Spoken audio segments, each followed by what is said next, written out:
slogan ci boobu la ñëw le don de soi pour la patrie, don de soi pour la patrie. nu ñuy def ba li ñuy sumb ci politique lañ ciy def yëpp mooy nu ñuy def ba jëriñ réew mi, bañ a seet toujours nu ñuy jëriñoo réew mi mais naka la ñuy def ba jëriñ réew mi.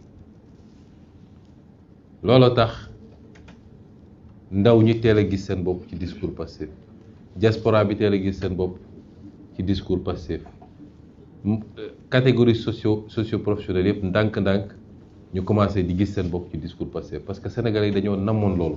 wala dañ ko bëggoon. ñu yàgg leen ko wax mais suñu eggee ci mbir ma ñu jaaxle parce que leneen lañ leen di won.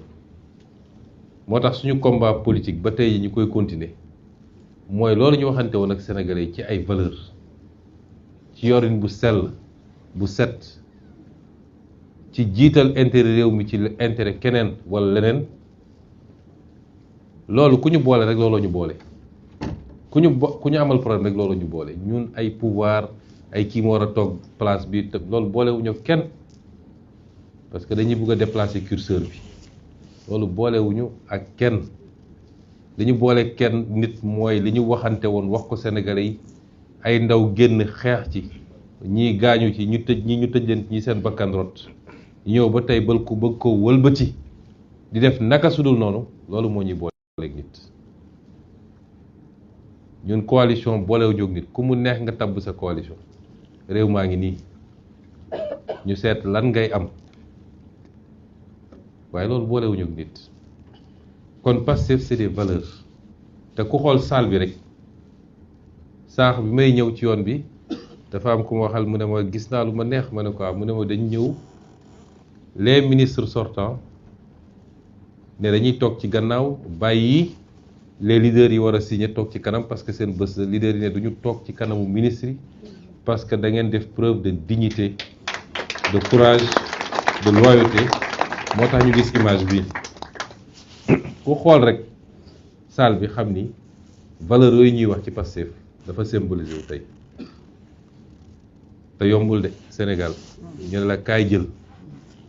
nga ne jëluma parce que balaa may jël il faut ñu waxtaan ci yan valeurs yi ñuy doxee, yan principe la ñuy défendre. loolu jafe na ci réew mi te loolu mooy Pastef. moo tax damay rendre hommage à ce militant historique, ce militant de base, ce militant et cette militante nga xam ne ils sont passés par l'épreuve du feu. parti bu jàkkaarloog état et tout son appareil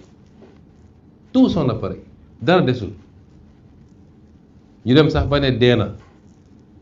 nangu nañu récépissé am, tëj nañu leaderam, tas nañu parti bi. tey parti boobu mun a taxaw nekk première formation politique du Sénégal lu kenn dul lam-laame. su amee dafa fekk ñu am des militants convaincus, déterminés, engagés, et je veux leur rendre hommage. waaye organisation humaine du taxaw, du figé, day dox. erreur bi gën a ngand bi organisation humaine mun a def mooy jàpp ni ñoo fi nekkoon ñoo def donc leneen warul yokk, nañ ko yemale foofu. parce que société ci boppam moo taxawut te ku yokkuwul rek wàññiku. àdduna ku yokkuwul wàññiku parce que ñeneen dañuy yokk di dem et donc il creuse la distance. moo tax organisation day continuer di renouveler wu, di defaru, parce que politique c'est compétition là aussi. capacité à convaincre les Sénégalais, à les mobiliser autour d'un idéal, à les faire adhérer et à en faire des citoyens politiques modèles. loolu mooy politique. ku la ko dàq moo la ëpp parti politique. Et jusqu'à présent, Pastef a su le faire et le faire très bien. Parti bi il faut vous continuer di màgg di yaatu, parce que l'un des objectifs quand on crée le parti boobu kenn xamuñu kenn, mais ma ciy dugg dama leen ne problème mu Afrique, en tout cas problème Sénégal mooy man parti politique bu tax ñuy wax laa mënul gis fi. parce que parti yi dañuy manquer structuration, manqué assise sociale ñi ko ci jot a am bu ñu demee ba conquérir pouvoir bi problème yi commencé wala bu leader bi demee wala ñu dem ba ñàkk ko wala leader bi dem ba mënatul boo moytul parti bi fa lay yem nun nag dañoo war a am ambition tabax un véritable appareil politique benn mastodonte politique rouleau compresseur boo xam ne day résister au temps tey boo demee États-Unis su ñaari parti yi fa ne depuis pratiquement 200 ans d'indépendance ñaari parti yoo fa ne te ba léegi ñi ngi am doole mais fii ay parti amoon nañ fi doole jot indépendance gérer réew mi 40 ans te tey kenn déggatu leen presque ay parti gérer nañu réew mi pendant 12 ans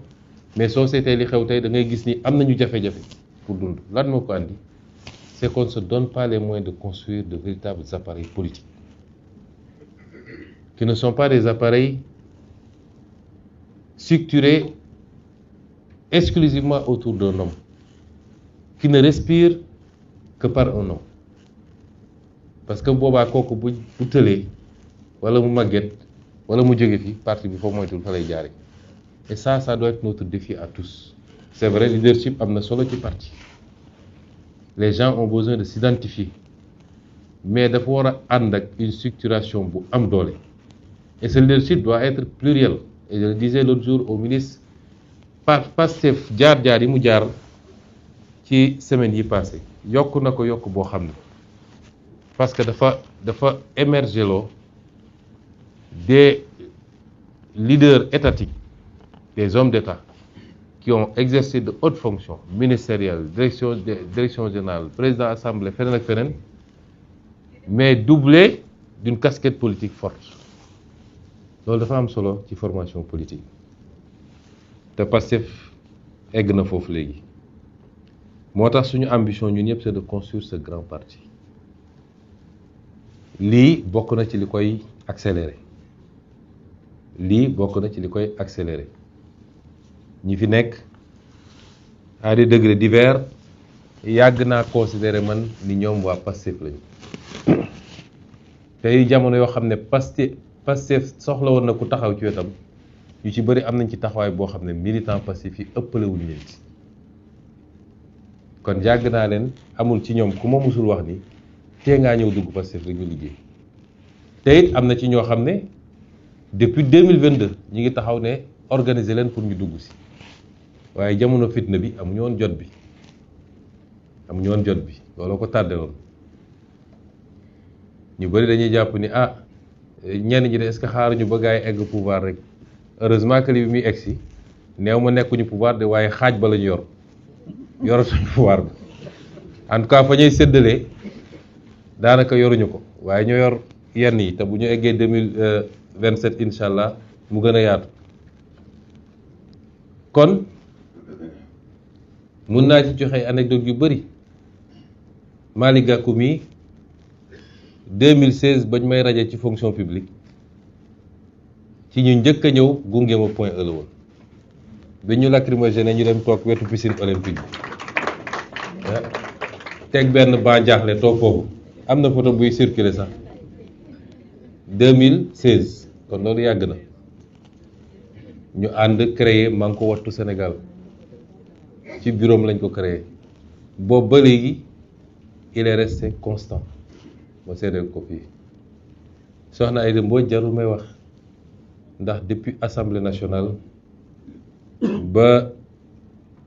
événement yi fi am mu am ci taxawaay boo xam ne dem na ba am ci ay menaces de mort ak lu ne toj nañ fi otoom dem na nekk sama avocat partout dans le monde kon kooku am na taxawaay Pastef balaa muy dugg Pastef doyen Habib Sy ñi ngi xamante ci radiation ba moom it bi coow li bëree mu woo ma ne ma jaaral kër ga boobu xaw ma ko sax ma dem fekk ko këram ñu toog waxtaan lu yàgg ci la ma expliqué jaar-jaaram moom en tant que fonctionnaire ndax moom it sànni nañ ko fi ci àll bi daw na dem di jaay café États-Unis lu ne def na ko fi donet sa doon jaay kon bëri na fii ñu ma mën a citer comme exemple ñoo xam ne yàgg na ñoom Dame Mbodj moom yàgg naa ko wax 2021